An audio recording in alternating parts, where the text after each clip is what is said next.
Welcome back to the morning show here on Arise News. Thank you for staying with us. Well, we have now joining us to discuss the question of corruption in Nigeria's judiciary by a lawyer and a senior advocate of Nigeria, Adeyinka Olumide-Fusika. Good morning. It's great to have you on the morning show. Good morning, and thanks for having me here. Awesome. So let's go straight into the significance of the NJC's decision. What do you make of the recommendation for the compulsory retirement for these two heads of court over age falsification?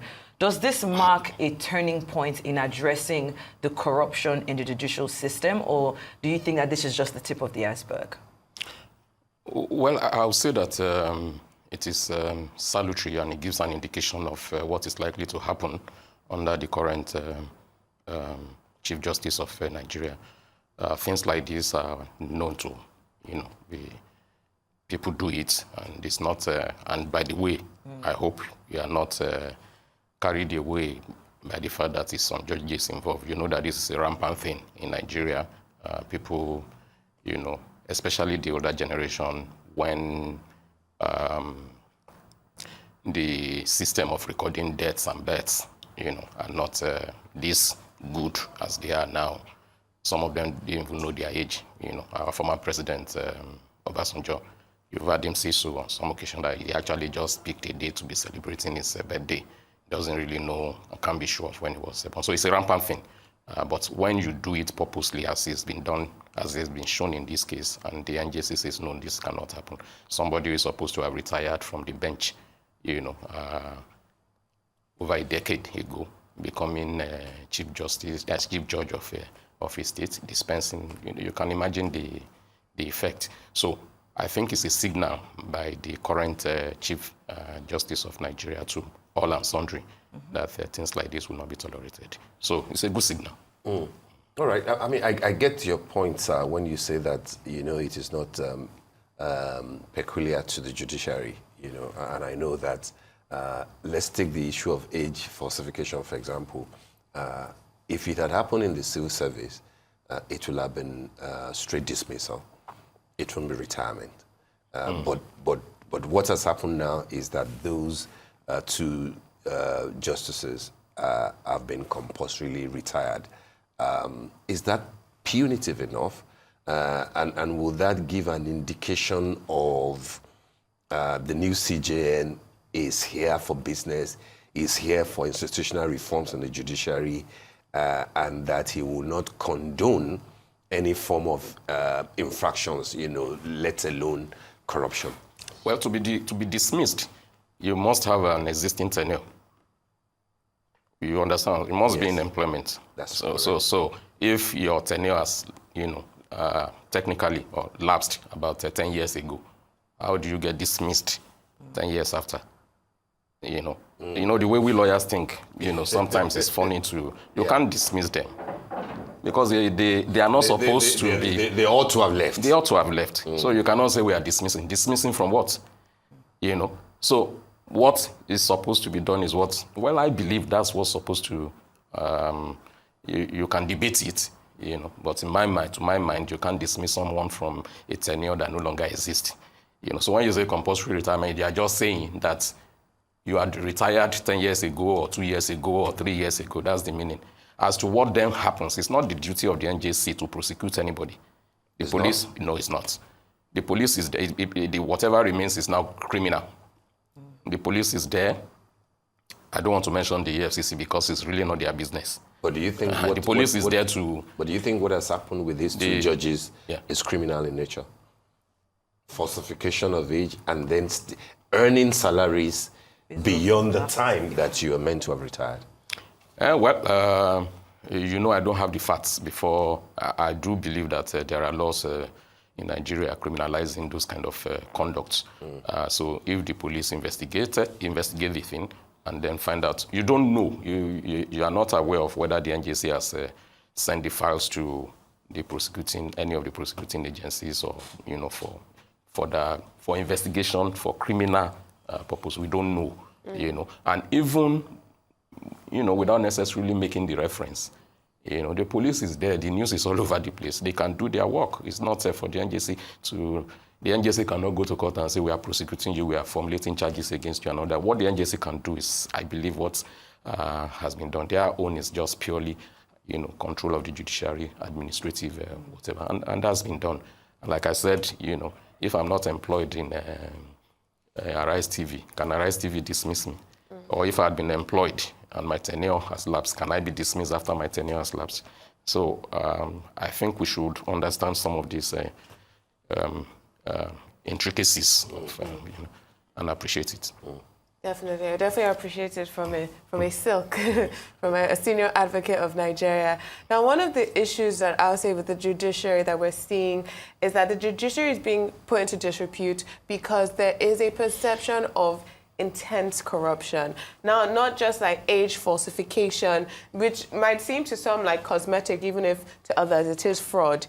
But if we're talking about substantive corruption in the judiciary, paying judges, you know, cases being delayed. I'm a lawyer myself, and I remember having to hear a case that started before I finished primary school, you know, in the federal court. So delaying justice. So if we're talking about substantive issues of corruption, payments, you hear one story about a kola nut being offered to a justice in an election tribunal case, or judges being bought land, for example. I would like to ask your opinion on that, particularly when it comes to judges or justices being provided houses in the Federal Capital Territory by the Minister Nyesom Wike. How does that impact the judiciary? Does that impact how they might influence how they see election cases? And also, particularly because we're talking about our new Chief Justice of Nigeria, Justice Kekere, she spoke earlier in the year about lawyers should not be going on social media or media to discuss cases that are sub judice. And I would like to know your opinion on that as well. Do you think that some lawyers are playing to the gallery and playing to the media instead of pleading their cases in court? Well, you know, I think I'm you know, you know, if I may say so, you know, having been in active litigation practice for, you know, closer to 4 decades now, than, you know, I can say a few things about what ails the judiciary. We concentrate more on the issue of corruption, and we see corruption as the be-all of and the end-all of what is afflicting our judiciary. I beg to disagree. First of all, whether the EFCC, judiciary, presidency, and whatever, you recruit from the general population. In other words, you know, we are talking of Nigerians. So if the population in general is polluted, you know, you cannot have an unpolluted judiciary. You cannot have an unpolluted EFCC. You cannot have an unpolluted government at any level. You know, it will, you know, the percentage of it would reflect what is actually going on in the society at large. Now, and I think I've given these examples in, you know, this illustration in some previous interviews I've had with, I believe, Arise too. Now, if you look at the number of courts in Nigeria, and the number of judges presiding over those courts, and the number of cases that go on every day, the number of judgments that are delivered on a daily basis, you will see that, we take Lagos, for instance, you know, if you go to a Lagos court, rarely would you find high courts. I'm not even talking of the magistrate.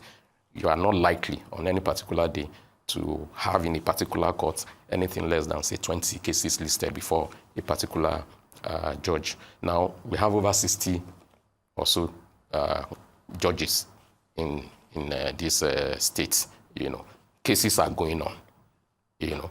But where the issue of corruption comes in is, well, don't let me say where it comes in. You will have corruption in some of these other cases too. Maybe when I say corruption, it may not even necessarily be money. It may be social influence, church influence, religious, ethnic, and all sorts of considerations that are not supposed to influence a judge, But generally speaking, it is in those cases where politics and all that, are involved, that you find that these issues take a front burner. Election petition, for instance, you have the candidates on both sides trying to, influence. That's what we hear. I don't know, but that's the rumor. Influence tribunals, influence the judges, and so on and so forth. Take the high-stake cases of maybe, River State, the cases of Emir of Kano and things like that. Those are the kind of cases where, So do you think the attraction. Houses, for example, the houses being given to justices or judges? The justices, they are not supposed to be living on the streets. They must live in houses. The problem is that the particular gentleman involved likes a lot of drama, If you have just judges or justices in the Federal Capital Territory, they must be provided houses anyway. Government is built by government, not by any individual. But, we are the sort of country where somebody is patching the road. There's a pothole and he wants to, and government is patching it. You can find the governor going to cut tape to say he's patching the, things like that. So when providing, it's nothing to, it's just the drama, the minister wanted to. No, I don't understand the point of houses for judges built by government part.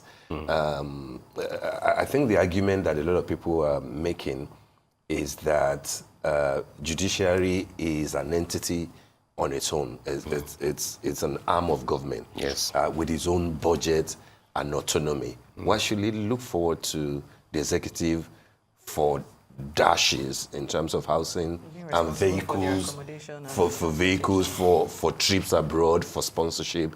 Will that not, negate the very separation of powers? Yes, that the judiciary is meant to uphold? It's perception, and I do agree that when people perceive, perception is everything. If people have this perception about the judiciary, it undermines the confidence they have in the system. I agree with you. Let me give you an example. This one is very straightforward. I think sometime I was involved in the case with Dr. Moise Banire. Yes. Okay. So we're having this criminal matter before a judge in Lagos State High Court, EFCC prosecuting. And on a number of occasions, he called my attention to the fact that the security personnel, attached to the judge, had the EFCC branded. It's policeman, but special police EFCC. And how do you see that? The accused person would of course have the impression that he has no chance before that particular judge. I think he escalated it. He's been discussing it then a couple of weeks ago. I think he escalated it in one of the interviews he granted. And funnily, we noticed that there has been an attempt to address that. In other words, the next time we went to court, it was no longer an EFCC branded person protecting the judge. It's now a normal, which should have been the case. You have instances where, for instance, AMCON, a litigant, Yes. Serial litigant actually, in courts in Nigeria would say it's organizing conferences and, for judges, take them abroad, pay, and so on and so forth. Meanwhile, we have the National Judicial Institute that is supposed to do the training and all that. Even some of the things being done by the National Judicial Institute, you have these interested parties being the sponsors of this program. Of course, when they are leaving, there will be honorarium and, those things, It doesn't necessarily mean that those judges, because of the honorarium or whatever, or attending those kind of conferences, would not do justice. But the perception of somebody who is having a case against AMCON, for instance, will be, I'm done for.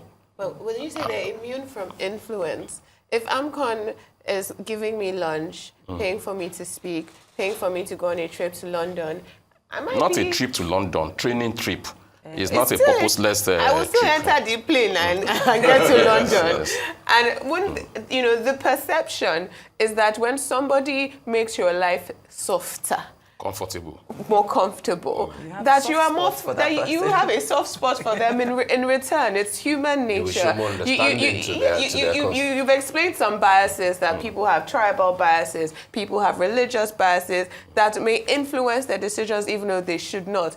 Will they also not have personal biases for people who are making their own personal lives softer? That's why I say it's about perception. It's not about wait, the wait. perception, but the reality. But the reality too Yes. is that even after all this, there are, cases where, for instance, EFCC has lost, AMCON has lost, this or that, but despite all these things. So that shows that it is not in, the influence peddling, let me call it the seeming influence peddling, doesn't necessarily mean that some judges will not say it as it is when the facts are laid bare before them. But I do agree with you that, we need to put a stop to these things. If we want to build confidence in the process. The process is, if you want to build confidence in the entirety of the process, then everybody must go before the law equally. You shouldn't have the impression that, take the case of the governor of Kogi State, former governor, that has been, something like that, I had suggested I should just go. But, when you look at all these things, and because he was governor too, he knows the way they used to manipulate, when he was governor, manipulate the judiciary, he was involved in it, So now that he's at the receiving end, he has no confidence in the court. He has no confidence in the ability of the EFCC to do the right thing and so on and so, because he was, to use Ojuku's phrase, he was involved. You understand what I'm saying? So, Allegedly. when I say involved, it's not allegedly. Look, let me tell you, if you sue the Lagos State government in the Lagos State High Court today, it's unlikely that the assignment of the case will be by lucky dip. In other words, a process by which, there's an automatic process. Okay, assign the case to so person. I'm just using Lagos as an example. Lagos is, it seems to me the most effective, most I don't want to use the word well governed. The ideal for most of the other states. I don't want to make a political comment. So, if that is happening in Lagos, what do you think will be happening in some other states? You have the fear. All these things about forum shopping, jumping from High Court of a state to Federal High Court, sometimes to Magistrate Court that has no jurisdiction and so on and so forth, is because of this lack of confidence in the process. You believe that if you sue the Lagos State on a matter, the Lagos State High Court has the jurisdiction, clear and all that. But you believe you've seen from what is going on that if you sue the Lagos State government before the High Court of Lagos State, you are unlikely to succeed.